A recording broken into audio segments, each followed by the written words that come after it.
Parlons Drummondville avec le maire Alexandre Cusson. Oui, il vient tout juste de débarquer en studio, notre ami le maire de Drummondville, M. Alexandre Cusson. Comment ça va? Ça va très bien. On est heureux, la vie est belle? Toujours. Bon, on a hâte, le soleil revient. Oui, par contre. Hein, on l'a eu dans les derniers jours, mais l'important, c'est de l'avoir pour le week-end. Ça, c'est important. Parce qu'il y aura des activités, on s'en parlera, M. Cusson, pour les activités en fin de semaine, le Drummond-en-Bière et compagnie. Mais hier, ça a jasé au niveau du conseil municipal. Beaucoup de gros dossiers qui ont fait jaser, notamment l'aéroport du côté du secteur Saint-Nicéphore, des résidents qui ont déposé même une pétition. Il y a un problème avec un type de vol, c'est que la présence des avions le soir de semaine et la fin de semaine qui commence à excéder les gens du coin. Oui, je pense que les gens sont d'accord avec nous que l'aéroport, c'est un outil de développement. On l'a répété. Il y a un consensus là-dessus à Drummondville. Il ne faut pas que ça devienne un outil de dérangement, par contre. Et là-dessus, il y a peut-être des abus là, qui sont faits et on est en train de réviser la réglementation pour justement nous assurer que, par exemple, là, des vols pour apprentissage, là, ça se fasse pas à n'importe quelle heure, de n'importe quelle façon. Si nos règlements sont trop larges, il y a des gens qui, plutôt que d'aller atterrir ailleurs, vont venir le faire ici à différentes heures. Il y a beaucoup d'éléments, faut le savoir, là, que au niveau du transport aérien, c'est ça relève du ministère des Transports du Canada. Ouais. Alors, il faut faire des demandes, là, ça porte des noms, on est là-dessus, on est en train d'avancer les choses, mais j'espère dans les prochaines semaines qu'on sera en mesure de déposer une réglementation qui est extrêmement sévère. Je pense que vous l'avez senti hier soir, vous étiez là. On est excédé, on est tanné autant que les citoyens qui sont là et on s'attend à ce que des mesures soient prises rapidement. Et justement, alors, on va parler de ce dossier-là. Je vous ai mis sur la page Facebook, il y a beaucoup de réactions des gens qui résident pas nécessairement dans ce coin-là. Là. On se relance. Allez participer au débat sur notre page Facebook actuellement. Là-dessus, avant de parler peut-être de deux Drummondvillois d'origine qui ont des bons postes, mais un petit mot aussi sur Mme Roy, Solange. Énergie. La vie d'un homme là, qui était dans son sous-sol. Énergie. Parce que c'est peut-être pas ça qu'on recommanderait à quelqu'un de faire dans une maison où la fumée est dense, etc. Faut être prudent là, avant de jouer les héros, mais je pense que Mme Roy a fait quelque chose. Le meilleur choix musical de l'été. 105.3. Pour la jeune fille aussi qui avait aidé l'enfant dans le jeu gonflable qui avait parti au vent. Donc, il faut le faire. Je pense que c'est important de le faire. Mme Roy a même eu droit à une ovation debout à la séance du conseil. Ça, c'est rare. Ce qui vous a fait un commentaire, M. Cusson? Oui, c'est rare, les ovations debout au conseil. Donc, il y avait pas beaucoup de monde hier. C'est la première fois que je voyais ça, moi aussi. Ça fait une couple que j'assiste, là. C'est ça. Et je parlais de Drummondvillois d'origine qui ont été nommés à des postes importants, M. Cusson. C'est rare, des fois, des gens qui résident pas nécessairement ici, mais qui font encore rayonner Drummondville à leur façon. Oui, tout à fait. Il y a M. Jean-Jacques Cruet qui a été nommé au cours du mois de mars président du Canadien national, président du CN par intérim. Il occupe déjà là, des postes importants, vice-président exécutif au niveau marketing et tout ça.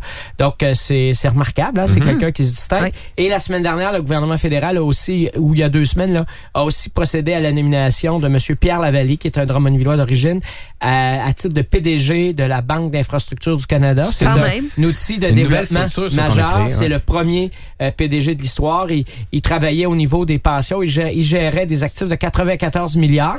Donc, il devrait être pas pire pour s'en sortir. Je pense que j'ai 94 piastres dans mon compte. Moi. Donc, on est très, très fiers de lui. Peut-être qu'il pourrait donner des conseils pour la gestion. Ça serait une bonne idée. Mais souvent, les gens qui sont capables de gérer des milliards ont plus de misère à gérer des dollars. Peut-être. Et M. Cusson, en terminant, un petit appel aux gens à participer aux événements de cette semaine. Oui, tout à fait. Toujours beaucoup d'événements à Drummondville, on le sait. Particulièrement le Drummond-en-Bière, 2e édition ce week-end. Ouais. On sera là. Il y aura certainement beaucoup de gens. Ça bouge à Drummondville, on en est très fiers. Les fêtes de quartier ont débuté aussi. Il y a eu Saint-Charles, il y a eu la fête du quartier ici, là où est située la station Saint-Georges. Alors, c'est vraiment le fun de voir les gens, de voir les bénévoles qui s'impliquent aussi dans ces activités-là. Je leur lève mon chapeau et effectivement, il faut qu'il fasse beau. On en a parlé, mais c'est à la clé du succès des événements. C'est la température et malheureusement, c'est pas toujours facile de ce côté-là. Vous allez avoir un week-end de très rempli, j'imagine, encore une fois, en fin de semaine. Je vous cache pas que l'été, c'est pour beaucoup de représentation, les élus, là, énormément d'activités, mais c'est super agréable. On rencontre les gens sont sympathiques, ils sont souriants. Ils en profitent pour attirer notre attention sur des choses qui les préoccupent ou des améliorations qu'on peut faire. J'aime toujours ça, rencontrer les gens, c'est agréable. Puis d'ailleurs, hier, on va pouvoir peut-être croiser maintenant des vélos de cuisine de rue. Oui, on a fait un changement de règlement par rapport à ça aussi. Donc, on avait les camions de rue et là, on a eu une demande pour un vélo. Donc, quelqu'un qui va se déplacer, qui peut... Attends, comme les messieurs de crème glacée. Ça peut être ça peut être différents produits. Donc, on l'a autorisé à l'intérieur d'une réglementation. Évidemment, ça, c'est pas autorisé d'amplifier la voix. Là, les chips peanuts, Cracker Jack dans les quartiers, là, les gens n'auront pas ça à tête. Imagine... L'animation, c'est toujours agréable de voir que ça bouge et c'est le fun. Imagine les jambes de ces personnes-là qui vont traîner le kiosque là, avec leur vélo. Là, c'est lourd. La cour quelque chose. Pont, la petite côte là, dans ce coin-là. Ouais. Merci beaucoup d'avoir été c'est de toujours passage un plaisir ce matin. d'être là. Le meilleur choix musical de l'été. 105.3. Notre maire de Drummondville, M. Alexandre Cusson, qui est avec nous ce matin. Bon matin, M. Cusson. Bonjour. Tout d'abord, on va parler un peu d'une pétition là, qui a circulé par rapport au bruit des avions dans le secteur à Saint-Nicéphore. Oui, une pétition là, qu'on n'attendait pas dans le sens où on a déjà commencé des choses. La semaine dernière, j'ai rencontré le contentieux de la ville. On est à voir comment on peut mieux réglementer toute cette question-là. Là. Mais il y a un dédale de compétences fédérales, provinciales, municipales dans ça. Entre autres, sur la réglementation des heures de vol, des journées de vol. Ouais. On comprend que l'aéroport, c'est un outil de développement. Et ça, je pense que les citoyens sont d'accord avec ça. Quand on décide d'aller s'installer dans ce secteur-là, on est conscient qu'il y aura des dérangements, mais il y a une certaine limite. C'est un outil de développement, c'est pas un outil de dérangement. Ouais. Alors là-dessus, les gens ont notre appui et on va, au cours des prochaines semaines, là, préciser des éléments avec notre partenaire qui est la Société de développement économique là-dedans. Hier, on a voulu rendre un bel hommage à une Drummondvilloise qui a sauvé la vie d'un citoyen lors d'un incendie dans sa maison, Solange Roy. Oui, c'est des choses qui arrivent pas souvent. On vient de le faire 2 séances de suite. Hein. On a rendu hommage à une jeune fille il y a 2 semaines qui avait sorti des enfants d'un jeu gonflable là, quand il y a eu une micro-rafale. Et là, Madame Roy, qui, elle, est allée à la rescousse d'un homme qui était dans son sous-sol d'une maison où il y avait une fumée très dense. Elle a pris des risques. Hein. On recommande pas nécessairement à tout le monde de faire ça. Ça s'est bien terminé. Donc, elle est entrée dans une maison qu'elle connaissait pas. Donc, elle connaissait pas les airs. Là. Elle a trouvé l'escalier quand elle a vu qu'il y avait personne au rez-de-chaussée. Elle est allée au sous-sol parce qu'elle a entendu quelqu'un tousser. Elle a sorti l'homme et elle lui a probablement sauvé la vie. Donc, on a voulu hier, ça s'est fait évidemment en présence de notre directeur général Francis Adam, mais aussi de Georges Gagnon, notre directeur du service de sécurité SAD. C'est un acte de bravo, de civilité exceptionnel et c'est important de dire bravo à Mme Roy. Il y a également 2 Drummondvillois qui ont été nommés à des postes importants au niveau national. Oui, alors on est toujours fiers de voir des gens qui n'habitent plus ici, mais qui se démarquent. Alors, M. Jean-Jacques Cruet, qui au cours des derniers mois a été nommé président du Canadien national, c'est quand même un poste important. Il est déjà au Canadien national là, comme vice-président exécutif au niveau marketing et tout ça. Donc, c'est un Drummondvillois qui s'était impliqué d'ailleurs, là, qui avait fait le lien entre les fêtes du 200e et le Canadien national en 2015. Donc, on est évidemment très, très fiers de lui.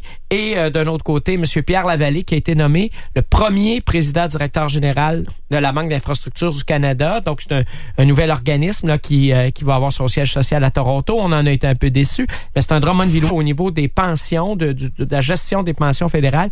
Il gérait des actifs de 94 milliards. Alors, il devrait être pas pire pour lancer la Banque d'infrastructures. Ça va être important pour les villes parce qu'il y aura peut-être des partenariats possibles. Alors, on est heureux de savoir que c'est quelqu'un qui connaît bien Drummondville qui va diriger la banque. Et en terminant, Monsieur le maire, on invite les citoyens et citoyennes de Drummondville à se présenter à tout un événement qui commence ce jeudi. Là. Oui, puis il semble que le soleil ait déjà confirmé sa présence. Oui, alors ça va être extraordinaire.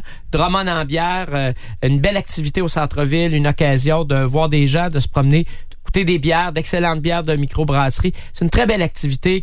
C'est sa 2e édition. Il faut que les gens soient présents. Il faut que les gens en profitent. C'est un des événements qui lance cet été. Il y a plusieurs fêtes de quartier aussi. Ça a commencé le week-end dernier. Il y a eu Saint-Charles. Il y a eu la fête du Parc Saint-Georges près d'ici. Il y a Saint-Nicéphore. Il y a plein de fêtes qui s'en viennent. Ça bouge pas mal. On sera là. C'est très agréable. Je vous dirais la job de maire pendant l'été. Beaucoup d'activités, des gros week-ends. Je m'en cache pas. Mais bon, c'est une belle occasion d'aller à la rencontre des gens. Surtout quand c'est Drummond-en-Bière. Puis, tu sais, malheureusement, il faut prendre peut-être un petit verre pour goûter un peu aux produits microbrassés. Mais l'idéal, c'est de s'y rendre à pied, de repartir à pied. Ça évite des problèmes de véhicule, puis ça fait dépasser peut-être le trop de calories qu'on va prendre avec la bière. On se prend un cheers au Parc Audiat. Ça me fera grand plaisir et au plaisir de croiser les Drummondvillois, les gens de la région en très grand nombre. Monsieur le maire de Drummondville, Monsieur Alexandre Cusson, un grand merci d'être venu nous voir ce matin. C'est toujours un plaisir.